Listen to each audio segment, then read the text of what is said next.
Mas? Saya itu singa tua yang luka.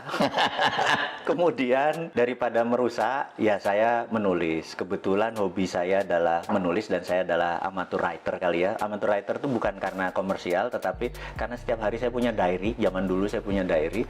Jadi sekarang sejak 2011 diary-nya saya pindahin ke Facebook.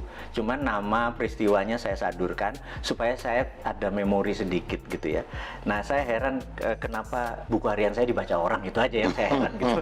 Jadi kalau ditanya siapa Bosman gitu ya, saya adalah amatur writer. Gokil, amatur writer tapi bisa memprediksi masa depan. By data, tapi always by data ya. Mas Wowi katanya pernah mewawancarai 400 teroris. Sebutin 5 tersangka teroris yang susah ketebak gitu. Jadi dari 2009 sampai 2013 saya memang aktif sekali di dalam membantu negara karena saya merasa terorisme itu adalah act of war, atau terorisme itu adalah tindakan perang yang terkecil. Jadi perang sel, dan dia menggunakan aksi teror atau menakut-nakuti. Tujuannya kalau di negara berkembang seperti Indonesia berbeda dengan sebuah aksi teror di negara maju seperti misalnya di Jepang gitu. Kalau di sebuah negara maju, aksi teror dipakai untuk merubah kebijakan. Kalau di negara berkembang seperti di Indonesia adalah merubah pemerintahan. Jadi saya pikir ujung-ujungnya pasti memecah NKRI, dan darah merah kita langsung keluar kalau teroris ini arahnya merubah NKRI gitu ya. Know-how saya adalah bagaimana mengetahui pola pikir mereka kemana, patternnya. Ya saya interviewnya interview biasa, mereka bahkan tidak menyadari bahwa itu adalah bagian dari interview. Bukan sekedar bukan collect data, bahkan kita ada cara untuk bertanya. Yang menarik adalah seorang Malaysia, agen dari Inggris yang namanya Nurdin M. Top, emang sengaja mengacurkan bangsa Indonesia. Jadi by all means Malaysia ini memang sedikit nakal. Kita disusupi dengan Nurdin M. Top, dan dia punya kemampuan linguistik pattern yang sangat luar biasa. Beberapa kali dokumen saya menyaksikan, dia dalam kurang dari 5 menit bisa membuat orang teriak Toto Allahu Akbar dan berani jihad. Bener-bener cara pengerubah itunya, dan itu menggunakan dengan waking hypnosis, alias dia tidak mempengaruhi orang yang tutup mata tidur gitu ya, seperti yang di komersial itu. Dia nggak kayak uya-uya ya. Dan itu kelihatan masih rendah memang ilmunya yang menggunakan tidur itu hipnosis. Tapi waking hypnosis itu benar-benar sadar, mata terbuka, kesadaran penuh, dan dia menggunakan linguistik pattern yang sangat luar biasa. Polanya saya pelajari, saya bilang gila nih orang, 5 menit aja anak. Waktu itu saya lihat ada videonya di Cirebon, 2 anak, cewek 1, cowok 1 dipanggil ngomong tentang jihad, Toto Allahu Akbar, dan bersiap mati untuk doktrin yang ditaruh oleh Nurdin M. Top. Saya bisa bilang gila nih kalau didiemin gitu ya. Nah, tapi ya bersyukurnya bahwa dia udah selesai, chapter itu udah selesai, dan selama 5 tahun itu pengalaman menarik buat saya, berkontribusi sedikit.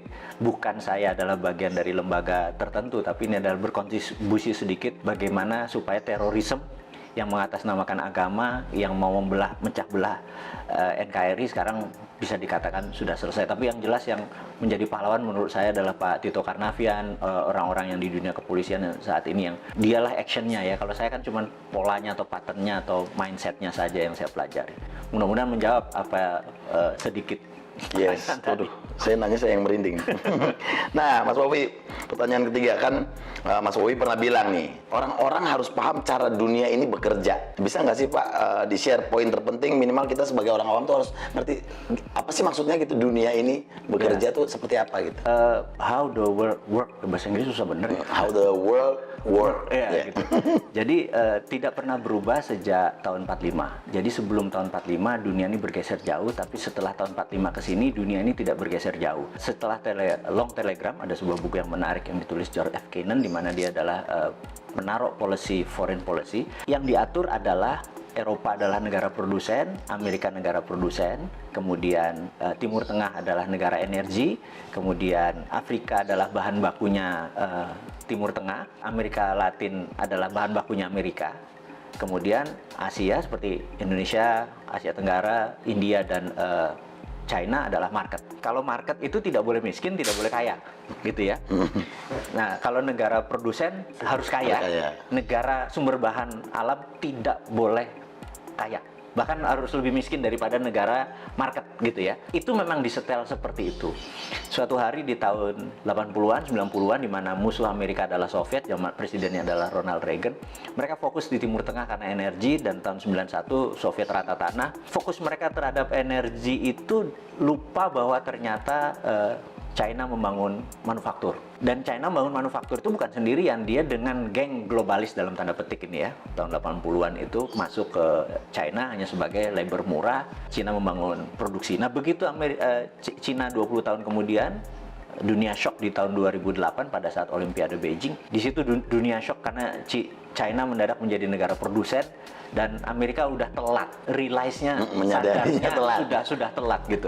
Ternyata China udah merubah dirinya menjadi negara produsen gitu. Kalau dia negara produsen, maka dia harus punya satu market, dua sumber bahan baku. Cina itu bahan bakunya dari nggak usah dijawab gitu ya. Dan negara yang jadi bahan baku itu harus miskin.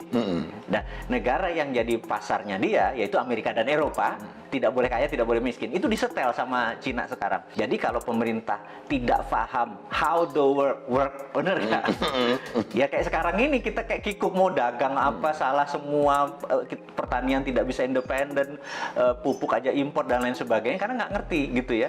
Nah, kita coba mengingatkan bahwa kalau sebagai Anda pengelola negara tapi nggak ngerti how the world work, ya seperti sekarang berantakan. Nah, ini kita buka makanya. Mas Wowi, ini kan kalau orang awam nih ngelihat propaganda di dunia ini kan ya bisa jadi hoax gitu ya. Sebenarnya propaganda itu rumornya tuh ada nggak sih yang kayaknya nggak mungkin gitu, tapi it's real gitu. Propaganda itu ilmu makrifat, ilmu tertinggi dari strategi mempengaruhi orang lain. Jadi yang paling rendah namanya agitasi. Agitasi itu adalah mengajak. Provokasi mengajak dan bergerak. Propaganda adalah changing mindset. Jadi ini semua bertahap. Mengajak dulu, mengajak dan bergerak, kemudian changing mindset. Propaganda itu bukan sekedar informasi satu aja, itu masih agitasi namanya. Propaganda itu changing mindset. Misalnya kita ingin Indonesia ini negaranya khilafah gitu. Ini contoh saja. Mereka punya cara melakukan agitasi, provokasi supaya nanti oh iya ya, kita harus merubah menjadi khilafah. Itu contoh propaganda, namanya changing mindset. Jadi kalau sepotong-sepotong nggak bisa dibilang itu propaganda. Jadi harus hati-hati, sepotong-sepotong ini bagian dari puzzle-puzzle-nya ini. Counter propagandanya pun kita udah harus siap. Gitu, ada counter propaganda. Oh, ini bagian dari propaganda, bagian dari agitasi, bagian dari provokasi, bagian dari kita harus ada counternya. Saat ini dunia intelijen harusnya punya divisi itu. Mudah-mudahan sadar. Karena sadar itu dalam artian karena ilmu ini bergeser terus, ilmu komunikasi massa ini bergeser terus. Dulu adalah menggunakan koran, dulu menggunakan TV, dulu menggunakan radio, sekarang menggunakan apapun. Jadi sekarang ini perangnya bukan battleground, bukan perang ground, tapi battle space.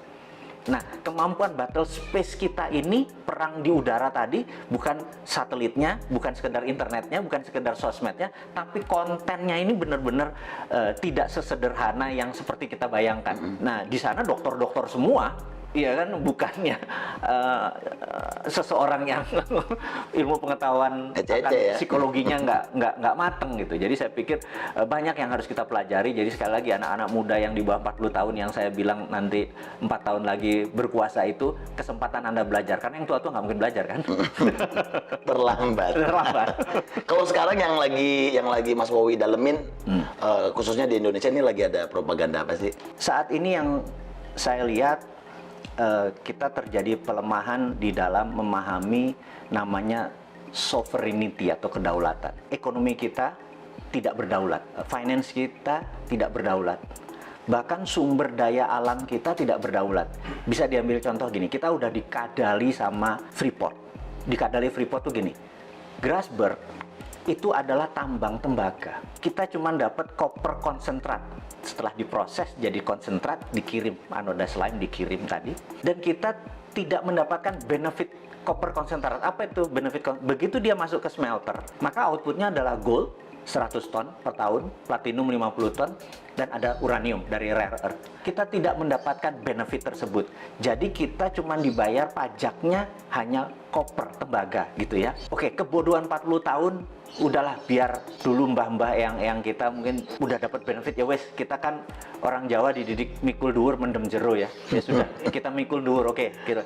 Tapi kalau sekarang lupanya ada undang-undang yang nikel. Jadi nikelnya 25%. Ini lucu. Begitu dia tambang, nikelnya 25%, nggak boleh 40. Karena kalau maksudnya kemurnian nikelnya ya 25. Yang kita harusnya adalah kemurnian nikelnya 99,9.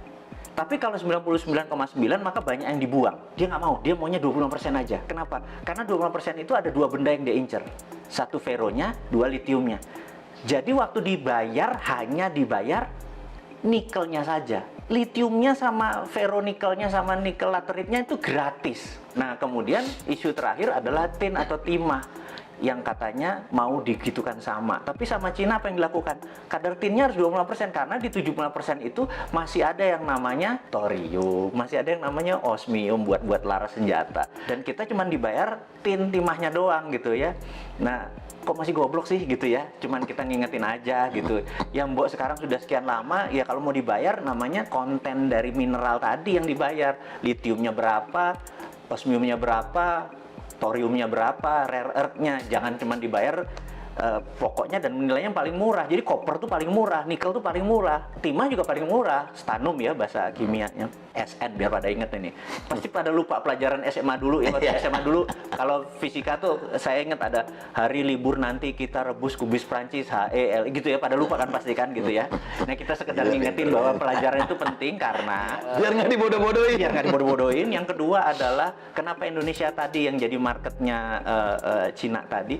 Karena Tuhan itu sudah baik banget sama bangsa Indonesia aja yang terlalu terpesona dengan bangsa lain. Saya selalu berkali-kali cerita, bayangin ini ada bola dari plastik, transparan, kemudian bola itu kita kasih glitter, bola itu diputer. Glitter itu akan ada di lingkaran tadi. Dunia ini yang sudah miliar tahun muter itu mineralnya ada di sabuknya. Karena itu Nusantara dengan hampir sekian panjang wilayah itu menghasilkan seluruh mineral itu. Jadi 130 unsur mineral yang ada di tabel periodik itu ada semua di Indonesia. Dari mulai rare earth, tanah jarang, segala macam. Dan ini adalah hanya ada di Indonesia loh, gitu. Kenapa kita masih terpesona sama bangsa lain? Ini aja digarap. Kalau kita mau berdaulat, kita buat aja namanya metal road gitu atau mineral road gitu ya. Dulu kan ada spice road misalnya gitu, jalan rempah ya, kita jalan mineral karena kita the only country yang punya itu semua di dunia ini. Itu yang membuat generasi nanti ya, yang 4 tahun lagi berkuasa tadi, ambil itunya Jo, gitu ya. Jangan lu pikirin yang tua-tua ini. Iya. Nah, Mas Bobi, coba Mas Bobi, ada nggak konspirasi yang paling serem dan berhasil sepanjang sejarah? Menurut saya adalah diambilnya emas Indonesia sebelum Pak Karno dikudeta, dan itu gerakannya cantik sekali sehingga depository emas kita lepas hampir 1000 ton gitu ya. Cakep sekali skenarionya dan itu bisa dibuktikan one of the best. Nah, ini kita ngomongin yang anget-anget nih. Kemarin nih kayaknya Pak Bos lagi marah-marah sama menterinya nih, ya kan? Gimana Mas Bowi menanggapi statement Presiden kemarin yang kayaknya bakal ada reshuffle kabinet nih, gimana nih? Kalau saya lihat tujuannya Pak Presiden adalah mengingatkan, jadi early warning untuk semuanya bergerak. Tapi kalau kapabilitas dan kapasitasnya memang tidak ada, menurut saya dalam 2-3 bulan ke depan benar-benar diganti secara fisik. Saran saya, karena ini bukan biasa saja, ini udah extraordinary, jadi udah bukan extraordinary lagi, udah extraordinary karena economic at war. Di dalam economic at war itu hampir no law, nggak ada hukum. Hukumnya adalah survival of the nation, hukumnya. Jadi gimana bangsa ini supaya survive. Jadi jangan, survive-nya harus cara kayak gini, nah itu lagi normal. Sekarang nggak peduli cara, yang penting bangsa ini survive, intact, utuh, dan cepat. Yang diganti saran saya adalah semuanya. Semuanya, bedol desa ya? Bedol desa. Semuanya bongkar ya? Benar. Nah, kalau menurut Mas Bowi, 5 negara yang punya sistem pemerintahan paling oke. Saat ini menurut saya negara yang paling oke adalah Cina. Karena struktur Cina adalah single party, partainya satu, yaitu PKC, Partai Komunis Cina, dan di dunia ada 7 negara yang single party, salah satunya Meksiko. Jadi dengan adanya single party, mereka bisa orang yang menjadi pemimpin itu benar-benar orang yang memang bukan 5 tahunan, memang punya karir dari bawah ke atasnya baik. Jadi bukan komunisnya sekali lagi ya, yang itunya ya. Jangan salah persepsi ya. Diartikan. Karena yang single party country.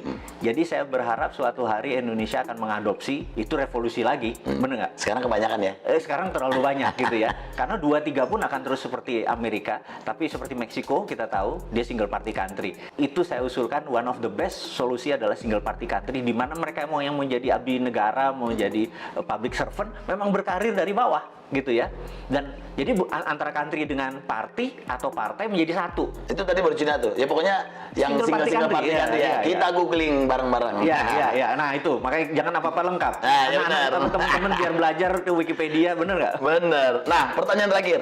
5 figur paling cocok sebagai pemimpin Indonesia versi Mas Wowi. Jadi satu yang di 2024 saya harapkan adalah satu muda.